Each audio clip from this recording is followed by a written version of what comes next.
Bienvenidos. Hoy vamos a meternos de lleno en unos textos fascinantes, de esos que exploran una filosofía, bastante misteriosa, ¿no?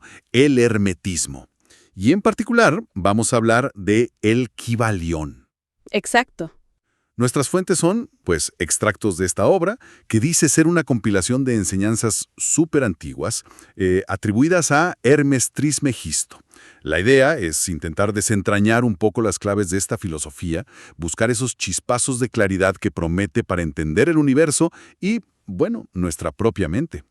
Ok, vamos a ver qué encontramos. Y es interesante, ¿no? Porque estas ideas, aunque muy esotéricas, han perdurado muchísimo tiempo. El Kybalión, fíjate, no se vende como un dogma, para nada. Más bien como una llave maestra, como decías, para abrir la puerta a ciertos conocimientos ocultos. Las fuentes sugieren que ha influido como por debajo del agua en muchas corrientes filosóficas, espirituales, pero siempre con ese aire de reserva. Empecemos por ahí, por la figura central, Hermes Trismegisto, el 3 veces grande. Las fuentes lo pintan, casi como un superhéroe, ¿no? ¿Fue real? ¿Un mito? La tradición dice que fue contemporáneo de Abraham, nada menos. Padre de la sabiduría, fundador de la astrología, la alquimia. Una figura enorme. Lo identifican con Tot en Egipto, Hermes en Grecia. Tal cual. La fuente lo llama el gran sol central del ocultismo. Así, con mayúsculas. Y recalca la antigüedad de estas enseñanzas, Llegan a sugerir que incluso doctrinas muy antiguas de India, Persia, Grecia, podrían tener una raíz hermética común. O sea, lo ponen como maestro de maestros. Y mucho de su influencia, dicen, se debe a esa forma tan discreta de transmitir el conocimiento. Y ahí tocamos un punto clave. El secretismo. Hay una frase que repiten mucho. Los labios de la sabiduría permanecen cerrados excepto para el oído capaz de comprender. Suena muy selectivo. ¿Por qué tanto misterio? Bueno, las fuentes dan varias razones, ¿sabes? Primero, insisten mucho en que la transmisión era directa, de labios a oídos, solo para los que consideraban preparados. Hay otra cita. Cuando el oído es capaz de oír, entonces vienen los labios que han de llenarlos con sabiduría. Como para evitar que se malinterprete, ¿no? Que se degrade la enseñanza. Entiendo. Segundo, querían evitar que se convirtiera en un credo, en una religión dogmática. Creen que eso le pasó a otras tradiciones, que al mezclarse con la teología más popular, perdieron su esencia filosófica. Tercero, la prudencia. En épocas de persecución, pues la alquimia, la astrología, servían a veces de lenguaje secreto, ¿no? Para protegerse. Ah, claro. Y por último, está esa idea, quizá un poco elitista, ¿sí?, de que no todo el mundo está listo o interesado en estas verdades. Usan esa frase de no echar perlas a los cerdos, como diciendo que un conocimiento profundo en manos equivocadas o no comprendido, pues no sirve o hasta puede ser malo. Es curioso, ¿no? Una enseñanza que dicen que es fundamental, influyente, pero guardada bajo 7 llaves. Y eso nos lleva a El Kybalión. ¿Qué es exactamente este libro dentro de esa tradición tan cerrada? Se presenta como eso, como una compilación de las doctrinas herméticas más fundamentales. Dicen que se transmitieron oralmente por siglos antes de escribirse. No es toda la filosofía hermética, ojo. Es más bien esa llave maestra que decíamos, una guía para entender los principios básicos, sobre todo enfocada en lo que llaman la alquimia mental. A ver, detengámonos ahí. Alquimia mental. Eso suena importante. Los textos dicen, claro, que no hablan tanto de cambiar plomo en oro, ¿verdad? Exacto. La alquimia hermética real, según esto, es transformar nuestros propios estados mentales, nuestras vibraciones internas, como dominar la mente. La piedra filosofal sería entonces una metáfora de eso, de esa maestría mental. Precisamente. La describen tal cual, como un arte mental, una transformación desde adentro. La idea es que si entiendes y aplicas ciertos principios universales, puedes cambiar conscientemente tus estados mentales. Pasar del plomo, digamos, de la ignorancia o el miedo, al oro de la sabiduría y el valor. Esa es la gran promesa de la alquimia hermética que plantean estas fuentes. Ok. Entonces, vamos al núcleo de esa llave maestra. El Kybalión se basa en 7 principios. Cito, Los principios de la verdad son 7. El que comprende esto perfectamente posee la clave mágica. A ver, exploremos estos 7. El primero, mentalismo. Y la frase es, potente. El todo es mente, el universo es mental. Esto como que choca un poco con nuestra idea de un mundo físico, ¿no? ¿Cómo lo explican? Sí, es el pilar fundamental y quizá el más abstracto al principio. Lo que explican es que la realidad última, eso que llaman el todo, la sustancia detrás de todo, es espíritu. Y aunque ese espíritu en sí no se puede conocer ni definir, podemos pensarlo como una mente infinita, viviente universal. Y el universo entero, todo, materia, energía, todo, es una creación mental que existe dentro de esa mente. O sea que el mundo físico no es real, entonces. Ahí está el matiz. Para nosotros, que estamos dentro de esa creación mental, el universo es súper real. Sus leyes funcionan siempre. Pero visto desde la perspectiva del todo, es una creación relativa, como un pensamiento o un sueño en esa mente universal. La clave no es negar nuestra realidad, sino entender su naturaleza mental. Y esto, dicen, explica los fenómenos psíquicos, el poder de la mente. Y bueno, es la base para la maestría personal. Es cambiar el chip. La mente es lo real, no la materia. Entendido. Ok. Segundo principio. Correspondencia. La famosa frase, como es arriba, es abajo. Como es abajo, es arriba. Se oye por todos lados, pero ¿qué significa aquí?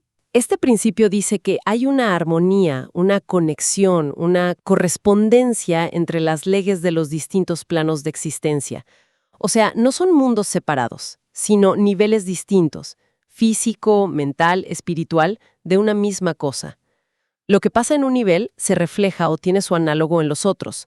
Por eso, si estudias un nivel, el que conoces, abajo, puedes entender cosas de otros niveles, los desconocidos, arriba. Ajá. El ejemplo que ponen, un poco elevado quizá, es que estudiando la mónada, lo más simple, podrías entender al arcángel, una conciencia superior.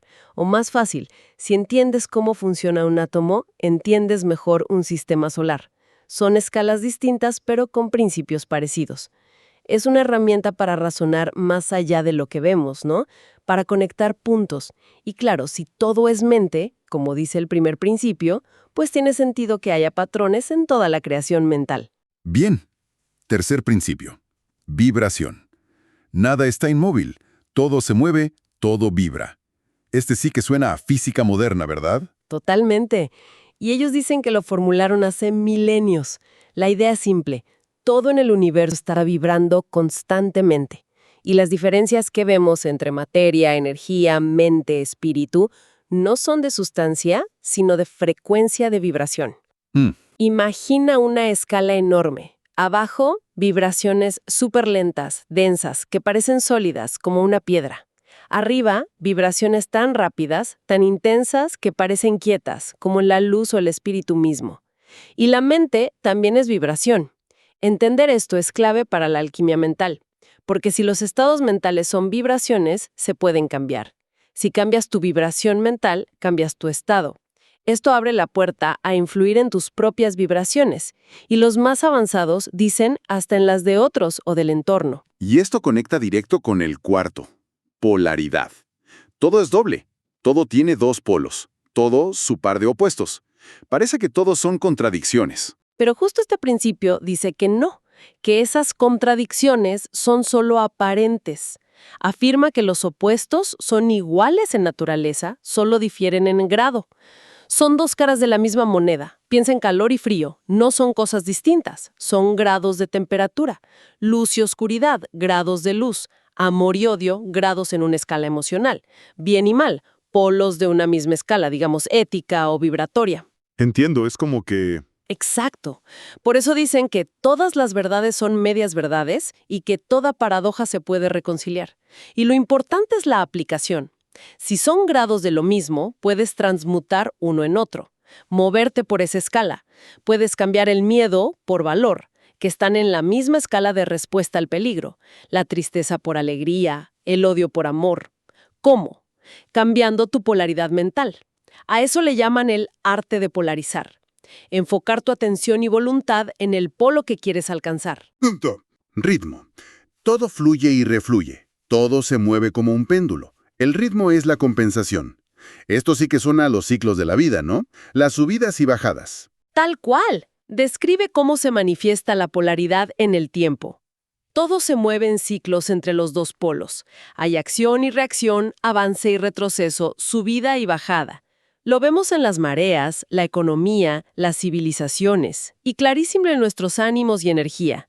Nada se queda quieto en un extremo. Pero si ese vaivén es inevitable, estamos fritos, condenados a ir de la euforia a la depre, del éxito al fracaso. Ahí viene lo interesante. Los hermetistas hablan de la ley de neutralización. No se trata de parar el péndulo, eso dicen que es imposible, sino de aprender a no ser su víctima. La idea es elevar tu conciencia a un plano superior del yo, identificarte con la parte de tu mente que observa y dirige, no con las emociones que suben y bajan. Te polarizas conscientemente en el estado que quieres, calma, por ejemplo, y te mantienes firme ahí con voluntad. Entonces, permites que el péndulo siga oscilando en los planos de abajo, los inconscientes, pero sin que te arrastre. Es maestría mental. No suprimes nada, trasciendes el vaivén. Y la ley de compensación recuerda, cuanto más te vas a un extremo, más fuerte tiende a ser el rebote al otro, a menos que apliques esta neutralización. Sexto principio. Causa y efecto. Toda causa tiene su efecto. Todo efecto tiene su causa. Nada escapa a la ley. Esto parece eliminar el azar por completo. Para esta filosofía, sí. El azar es solo el nombre que le damos a causas que no vemos o no entendemos. Todo lo que pasa tiene una causa, o muchas, antes, y a su vez será causa de efectos futuros. Nada es casual. Pero ojo, introducen algo importante. Hay distintos planos de causalidad. Las leyes de los planos superiores, mentales, espirituales, pueden influir y dirigir las leyes de los planos inferiores, físicos, emocionales, básicos. Ajá. La mayoría de la gente, dice el texto, vive como efecto. Nos mueven los deseos, los miedos, lo que dicen otros, la herencia, el entorno. Somos como peones, sujetos a las causas que nos afectan. Los maestros herméticos, en cambio, buscan elevarse a esos planos superiores de causalidad. Aprenden a usar las leyes mentales para convertirse en causas conscientes en sus vidas. No es que se salten la ley de causa y efecto, nadie puede, sino que operan desde un nivel más alto, usando leyes superiores para manejar las circunstancias en niveles inferiores. Se vuelven movedores, no movidos. Colaboran con la ley en vez de ser sus instrumentos ciegos. Y llegamos al séptimo y último. Género. La generación existe por doquier. Todo tiene su principio masculino y femenino. Y el texto aclara rápido. Esto no es solo sobre sexo. Correcto, eso es clave entenderlo bien. Género aquí es un principio universal de creación, presente en todos los niveles, físico, mental, espiritual. El sexo biológico es solo una manifestación en lo físico. El principio dice que toda creación de un universo, una especie, una idea, una obra de arte, necesita la interacción de dos aspectos, uno masculino y uno femenino. ¿Cómo serían esos aspectos? El masculino se asocia con proyectar, iniciar, dar, la voluntad activa, el yo. El femenino con recibir, gestar, nutrir, la matriz creativa, el mí, donde las ideas toman forma. Es súper importante entender que no son roles de género humanos, son principios energéticos. Toda persona, hombre o mujer, tiene ambos principios en su mente y espíritu, y la interacción equilibrada de los dos es necesaria para crear algo, mental o espiritualmente. El texto advierte mucho contra interpretaciones literales o degradadas de esto, enfatizando que es algo abstracto y universal. Vale, estos 7 principios son como el esqueleto. Y de ahí parece que salen otros conceptos importantes que también mencionan las fuentes, como esa idea del universo mental que vuelve a aparecer. Exacto. Es consecuencia directa del mentalismo. Si el todo es mente, el universo es su creación mental. Lo imaginan como sostenido en la mente del todo, parecido a como nosotros sostenemos imágenes mentales. Pero con la diferencia clave de que la creación del todo es para nosotros una realidad tangible. Y ahí surge la paradoja divina. El universo es a la vez ilusión desde la perspectiva del todo, pero súper real para nosotros. La sabiduría hermética no es negar esta realidad, sino entender su naturaleza mental para poder aplicar las leyes superiores, como la transmutación por polaridad, y navegarla mejor. Es usar la ley contra las leyes, como dicen ellos. También está eso de el todo en todo. ¿Qué quiere decir? Viene de la correspondencia y el mentalismo. Significa que esa mente universal, el todo, no solo contiene al universo, sino que está dentro de cada parte, cada ser, cada átomo, como el espíritu de un escritor en cada uno de sus personajes, ¿sabes? Reconocer esa chispa divina, ese espíritu interno en uno mismo, es la clave del desarrollo espiritual y de despertar los poderes de la mente, según esta filosofía. Y todo esto ocurre en distintos planos de correspondencia, ¿no? Sí, que como dijimos al hablar de correspondencia y vibración, no son sitios distintos, sino niveles o grados en la escala de vibración y conciencia. Desde lo más denso, el plano físico, pasando por el plano mental, hasta lo más elevado, el plano espiritual. Y cada plano tiene sus subplanos, y todos están conectados y regidos por principios similares. Entonces, si todo esto es así, ¿cómo se aplica? Una cosa es entenderlo y otra usarlo. El texto insiste mucho en eso, con la cita. La posesión del conocimiento, si no va acompañada por una manifestación, es como enterrar metales preciosos. Totalmente. La filosofía hermética se presenta como muy práctica. Por eso, de los 7 principios sacan axiomas, guías para la acción mental. No es solo teoría, son herramientas para la alquimia mental. ¿Como cuáles, por ejemplo? Por ejemplo, del principio de vibración. Para cambiar tu estado mental, cambia tu vibración. ¿Y cómo? Pues con la polaridad. Para destruir una vibración no deseable, opera el principio de polaridad y concéntrate en el polo opuesto. O sea, si tienes miedo, enfoca toda tu atención y voluntad en cultivar el valor, el polo opuesto en esa misma escala vibratoria. Ah, ok. Y para el ritmo, los vaivenes. El axioma dice: el ritmo puede neutralizarse mediante el arte de la polarización. Se refiere a esa técnica de elevarte al yo superior y mantener la polaridad que quieres, dejando que el péndulo oscile abajo sin afectarte. Y finalmente, conectado a causa y efecto. Nada escapa al principio, pero hay muchos planos de causalidad y puedes usar las leyes superiores para dominar las inferiores. Es un llamado a la acción. Entiende las leyes mentales para dejar de ser solo un efecto y empezar a ser una causa consciente en tu vida. Entonces, resumiendo un poco este viaje, parece que la idea central de El Kybalión es que el universo es mental y funciona con leyes precisas, los 7 principios. Y la clave, la alquimia real, es un arte mental. Entender estas leyes nos daría las herramientas para influir en nuestra realidad interna, cambiando nuestras vibraciones, nuestras polaridades, y así, quizás, nuestra experiencia del mundo. Exacto, esa es la propuesta fundamental. Ha sido una exploración intensa pero fascinante. Hermes, el secreto, el Kybalión como llave, los 7 principios tejiendo la realidad mental y vibratoria, y esa promesa de transformación interior. Gracias por acompañarnos en este análisis. Y bueno, quizás una reflexión final para quienes nos escuchan podría ser esta.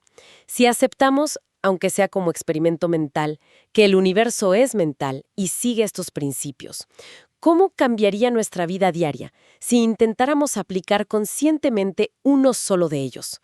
Por ejemplo, usar la polaridad activamente para darle la vuelta a un ánimo bajo que no se va. O enfocar la intención en actuar como causa, en vez de solo reaccionar como efecto a lo que pasa. ¿Qué descubriríamos? ¿Qué puertas internas se podrían abrir con esa práctica, más allá de la teoría? Una pregunta que da para pensar y quizá para probar. Con eso nos despedimos por hoy. Hasta la próxima.